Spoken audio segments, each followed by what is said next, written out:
Hero আলমের মতো মানুষ কত মায়ের খাইল, মারছে, তারপরে কান ধরে উদ্বস করাইছে। কি অবস্থা! ক্ষমতায় যাওয়ার আগেই যদি আমরা এরকম করি, ক্ষমতায় যাওয়ার পরে কি হবে? আপনারা জানেন যে আল্লাহর হাবিব সাল্লাল্লাহু আলাইহি ওয়াসাল্লাম আলী রাদিয়াল্লাহু তাআলা আনহুকে বলেছিলেন, মদিনায় যত উঁচু কবর আছে সবগুলো মাটির সাথে গুঁড়িয়ে দাও। এই জন্য কোনো কারোর বিরোধিতা করার প্রয়োজন নাই। এই যে নব্য স্বাধীনতা, এখানে সবার অবদান আছে। কিছু কিছু সমন্বয়ক, সবাই না, কিছু কিছু সমন্বয়ক এত বেশি কথা বলতেছে যেটা আসলে আদৌ ঠিক না। এই ইসলাম নিয়েও বিভিন্ন দেখলাম কথা বলছে। কেমন কথা? যে ধর্ম ব্যবসা নিয়ে রাজনীতি করা ইত্যাদি ইত্যাদি অনেক কথা শুনলেন। কথা শুনে খুব খারাপ লাগলো যে মুসলমানের সন্তান, কেমন কথা! এরপরে বিএনপির বিরুদ্ধে উল্টাপাল্টা অনেকে, সবাই না কিন্তু কিছু কিছু উল্টাপাল্টা কথা বলতেছে। সেটাও তো একটা রাজনৈতিক দল, অনেক বড় একটা দল বাংলাদেশের। জামাতও অনেক বড় একটা দল, চরমনায়ও ভালো জনশক্তি আছে, হেফাজতের ভালো জনশক্তি আছে। এই যে আপনি এদেরকে বাদ দিয়ে চিন্তা করতেছেন, একবার বুঝেন এই স্বাধীনতা কেমনে আসলো। গত 15 থেকে 16 বছরের অক্লান্ত পরিশ্রমে এইটা হয়েছে। মনে করছেন মেসি শুধু গোল দেয়, 11 জন মিলেই খেলে, মেসি কায়দা কৌশল করে দেয়, তারপরে গোল দেয়। আপনি বুঝেন বিএনপির অসংখ্য মানুষ মারা গেছে, শিবিরের, জামাতের প্রচুর মানুষ মারা গেছে এই আন্দোলনে, সাধারণ শ্রমিক জনতা, রিক্সাওয়ালা প্রচুর মারা গেছে। যারা একটু লাফালাফি করতেছে, একবার চিন্তা করেন তো সমন্বয়কদের কয়জন মারা গেছে? যারা একটু উঁচু লেভেলে ছিল কয়জন মারা গেছে? সাধারণ শ্রমিক, এক কথায় রান্নাঘর থেকে শুরু করে নিয়ে একেবারে বঙ্গভবন পর্যন্ত এই পুরোটা প্রক্রিয়ায় সবাই এখানে ছিল, সবার অবদান ছিল। সুতরাং একজনের অবদান অস্বীকার করে আপনি এটা লাফালাফি করে আরো জনবিচ্ছিন্ন হয়ে যাবেন।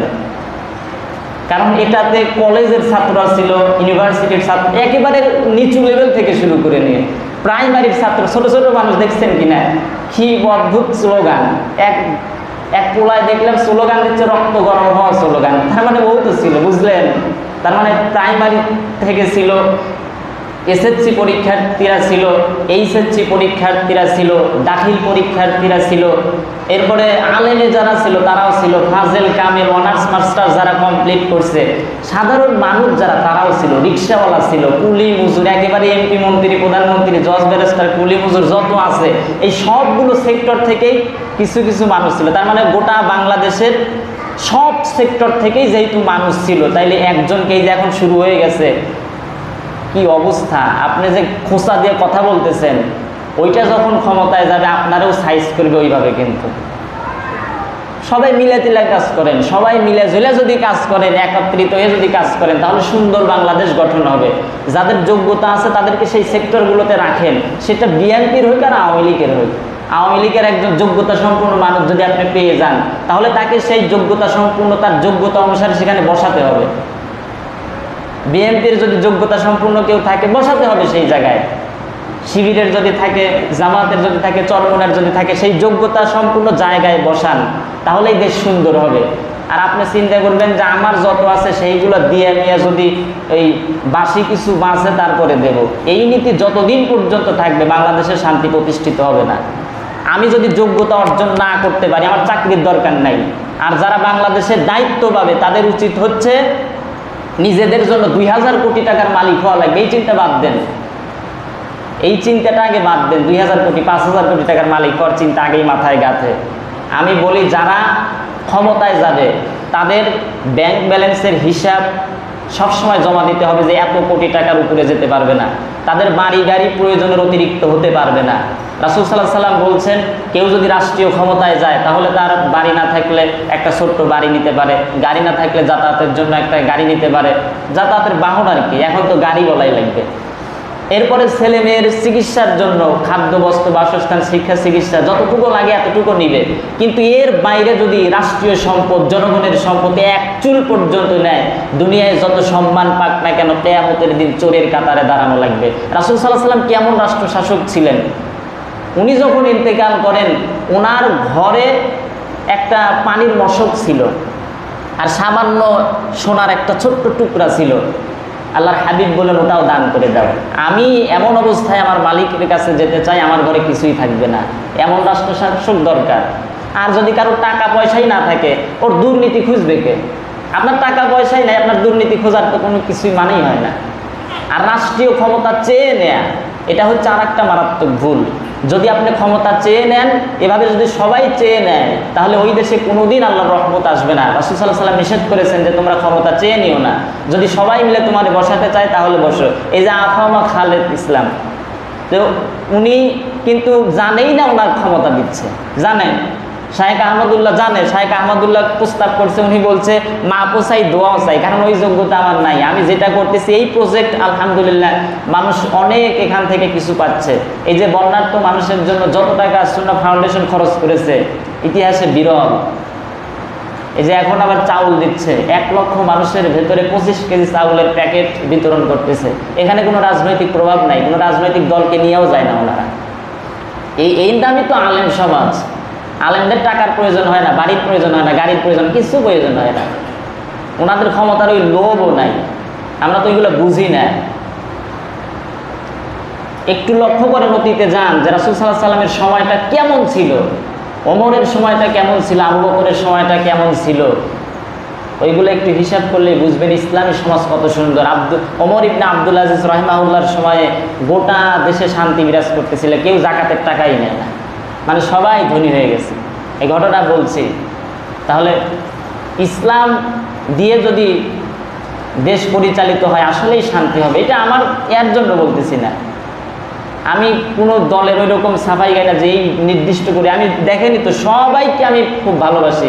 আবার এই যে অনেকে বলছে হুজুর আপনি বলছে, এই জন্যই বলতেছি। হাজারো ব্যথা বেদনার পরে ফিরে আসনি তুমি আপন ঘরে, দিনের আলো তুমি ছড়িয়ে দিতে, চলে গেলে মদিনায় মক্কা ছেড়ে হে রাসূল, তোমাকে ভুলি আমি কেমন করে হে রাসূল, তোমাকে ভুলি আমি কেমন করে। আল্লাহুম্মা সাল্লি আলা সাইয়্যিদিনা ওয়া আলা আলি সাইয়্যিদিনা।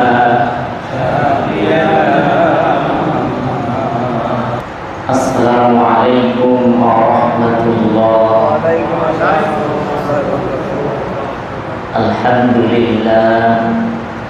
আলহামদুলিল্লাহ নাহমাদুহু ওয়া নাস্তাঈনুহু ওয়া নাস্তাগফিরুহু ওয়া নাউযু বিল্লাহি মিন শুরুরি আনফুসিনা। মান ইয়াহদিহিল্লাহু ফালা মুদিল্লা লাহু ওয়া মান ইউদ্লিল ফালা হাদিয়া লাহু। ওয়া নাশহাদু আন লা ইলাহা ইল্লাল্লাহু ওয়াহদাহু লা শারীকা লাহু ওয়া নাশহাদু আন্না সাইয়্যিদানা ওয়া মাওলানা মুহাম্মাদান আবদুহু ওয়া রাসূলুহু الذي أرسله بالحق بشيرا ونذيرا وداعيا إلى الله بإذنه وسراجا وقمرا منيرا. فقد قال الله تعالى في كلامه المجيد وفرقانه الحميد: أعوذ بالله من الشيطان الرجيم. بسم الله الرحمن الرحيم.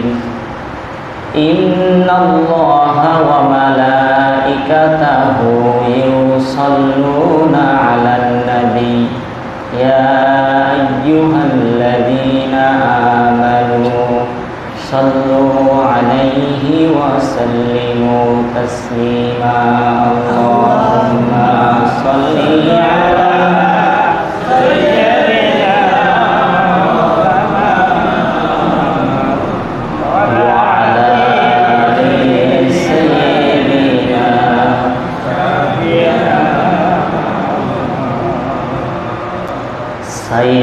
ভাইয়ের মা, মুগ্ধ ভাইয়ের মা, তোমরা সবাই ভাগ্যবতী, আনলে ধরায় দিনের জ্যোতি। সালাম জানায় তোমায় ফিরিস্তা মা, সালাম জানায় তোমায় ফিরিস্তা। সমস্ত প্রশংসা আল্লাহ তাবারক ওয়া তাআলার দরবারে, যে আল্লাহ রাব্বুল আলামিন আজকে এই জুমার নামাজে আমাদেরকে কবুল করেছেন। সবাই বলছে আলহামদুলিল্লাহ। নবীজির প্রতি দরুদ সবাই বলি সাল্লাল্লাহু আলাইহি ওয়াসাল্লাম।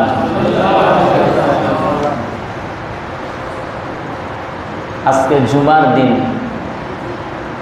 আল্লাহ পাক কোরআনে বলছেন, ইয়া আইয়ুহাল্লাযীনা আমানু ইযা নুদিয়া লিস-সালাতি মিন ইয়াউমিল জুমআতি ফাসআউ ইলা যিকরিল্লাহি ওয়া যারুল বাঈ।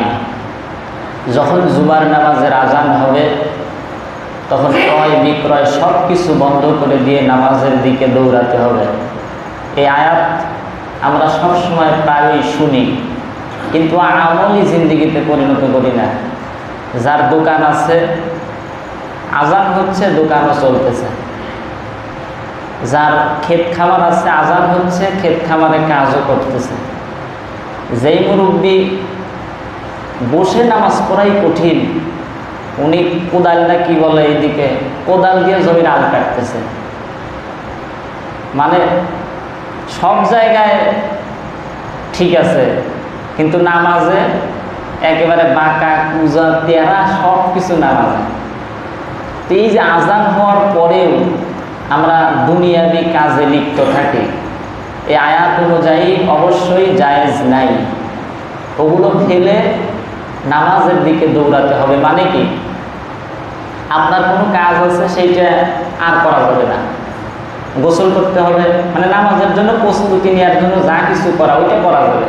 এবং আলেমরা বলছে যে নামাজে আসতে আসতে, অর্থাৎ মসজিদে আসতে আসতে কোনো কিছু বিক্রি করা যেতে পারে, যেহেতু নামাজের দিকেই আসতেছেন, ওইটা ভিন্ন জিনিস।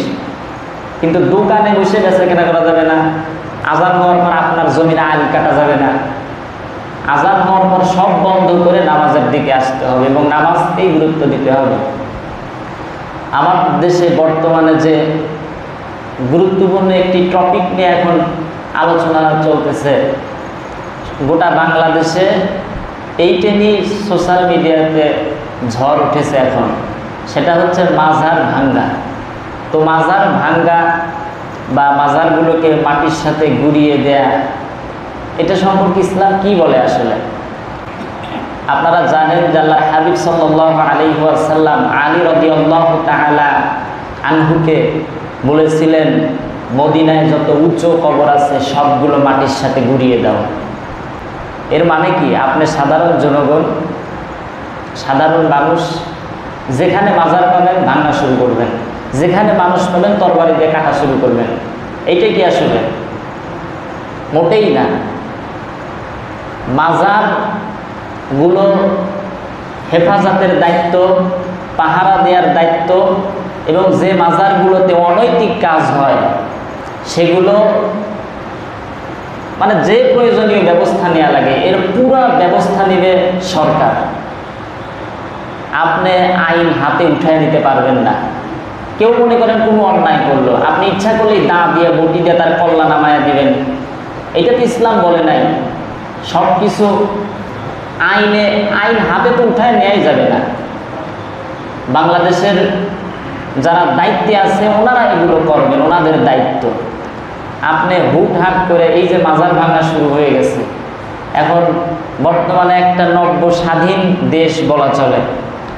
তো এখন আমরা যা শুরু করেছি এইটা নিয়ে ওইটা নিয়ে, এখন এই যে আমি সবসময় বলি, আমি বলছি কিন্তু আওয়ামী লীগ খারাপ না, বিএনপি খারাপ না, এটা খারাপ না, ওইটা খারাপ না, এটা নিয়ে আপনারা চিন্তা করেন হুজুর আবার আওয়ামী লীগের সাফাই গেছে, বিএনপির সাফাই গেছে, অথবা যে যে দল পছন্দ করেন ওইটার আবার করেন। তো আসলেই তো তাই। একজন বিএনপি করে এই জন্য সে খারাপ হয়ে গেছে, তার বিরুদ্ধে আপনার উঠে পড়ে লাগা লাগবে। একজন আওয়ামী লীগ করে একেবারে যেখানে পায় সেখানেই তারা ধরে মারে। এই কীরকম অভ্যাস? হিরো আলমের মতো মানুষ কত মায়ের খাইল, এই কিছুদিন আগে দেখলেন না, ওনাকে নিয়েই শুধু ভিডিও, মাঝে তারপরে কান ধরে উদ্বাস করাইছে। কি অবস্থা! ক্ষমতায় যাওয়ার আগেই যদি আমরা এরকম করি, ক্ষমতায় যাওয়ার পরে কি হবে?